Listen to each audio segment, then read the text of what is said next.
growing through concrete.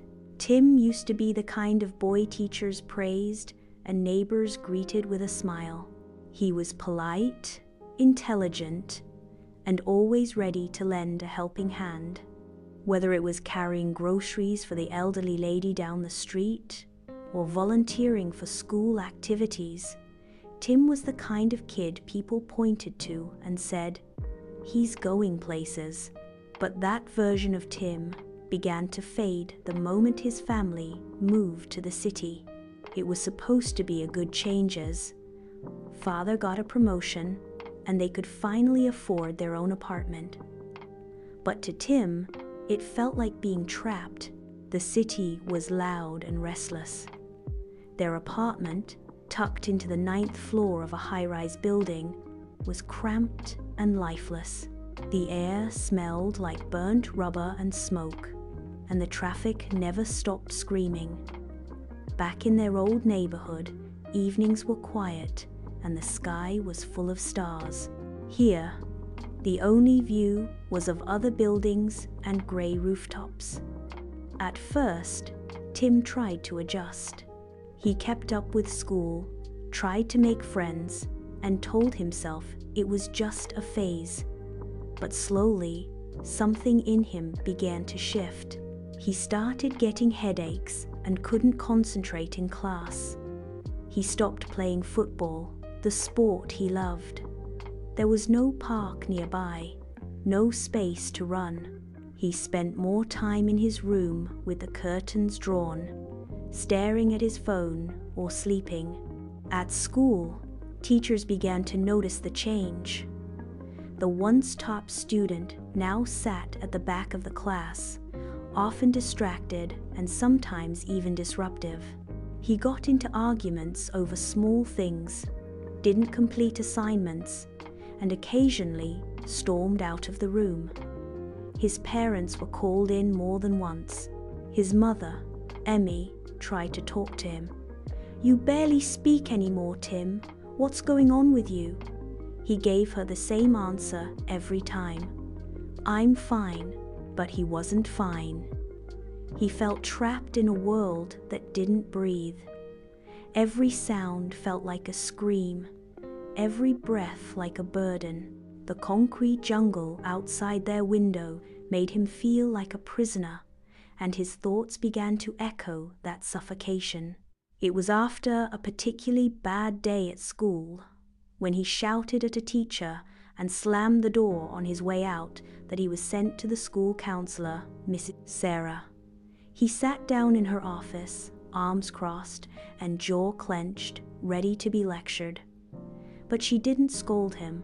She simply said, "Tell me what's going on." At first, Tim stayed silent. Then, something cracked open. "I'm not stupid, okay?" he blurted out. "I just can't think. I can't sleep at night because of the noise outside. The air stinks. There's nowhere to go. I feel angry all the time. My parents keep fighting. I miss my old home. I miss silence." His voice broke at the end, and he quickly turned his face away, wiping at his eyes. Mrs. Sarah nodded gently. "That sounds like a lot, Tim. You're dealing with more than most people realize." She explained that the environment we live in, especially during teenage years, plays a huge role in shaping how we feel, think, and behave.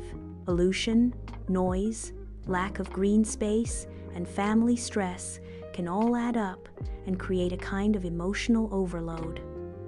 "What you're feeling isn't weakness," she said. "It's your mind's way of reacting to a stressful environment." No one had ever said that to Tim before. They'd only told him to behave better, be more disciplined, and try harder. But now, someone was listening. Tim began visiting her every week. They talked about his thoughts, but also worked on tools he could use, breathing exercises to calm his racing mind, small daily goals, and even journaling. One day, she handed him a flyer. The school's eco club is working on a rooftop garden project. Why don't you join them this Saturday? You don't have to talk, just see if being around plants helps. Tim raised an eyebrow. Gardening, isn't that like old people stuff? She smiled. Try it once. Sometimes, growing something can help you feel like you're growing too. That Saturday, with nothing better to do, Tim showed up.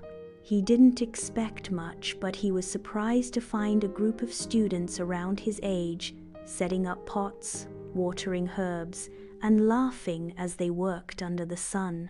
Ali, a classmate he barely knew, waved him over. "You're new. Welcome to our jungle." The rooftop had been transformed.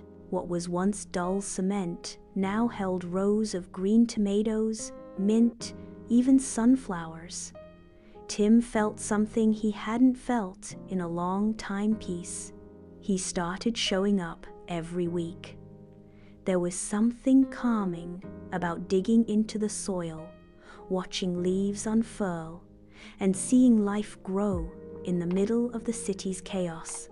He even brought a few small plants home and set them up on the balcony. His mother helped him water them.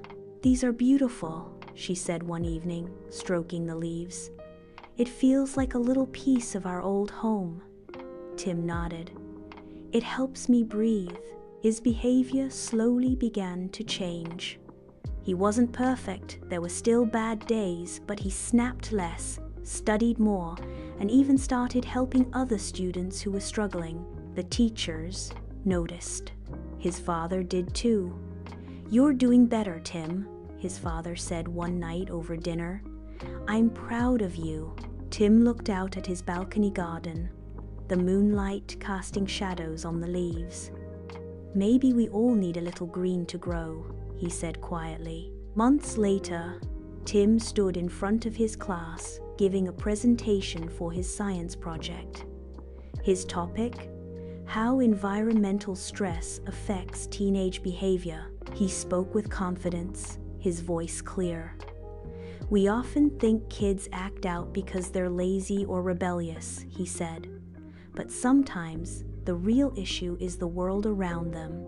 Noise pollution, lack of green space, crowded homes, family conflict.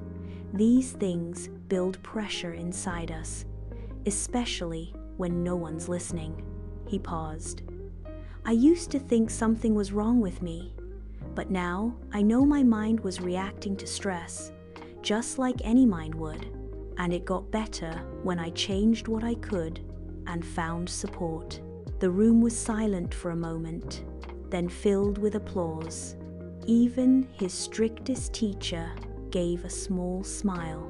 After class, several students came up to him, saying they had felt the same way and never knew it was okay to talk about it. Tim realized that sometimes being honest about your pain helps others find their strength. He kept working with the Eco Club. They started organizing community cleanups, tree planting in public spaces, and even awareness campaigns about mental health and environmental wellness. Tim still lived in the same city.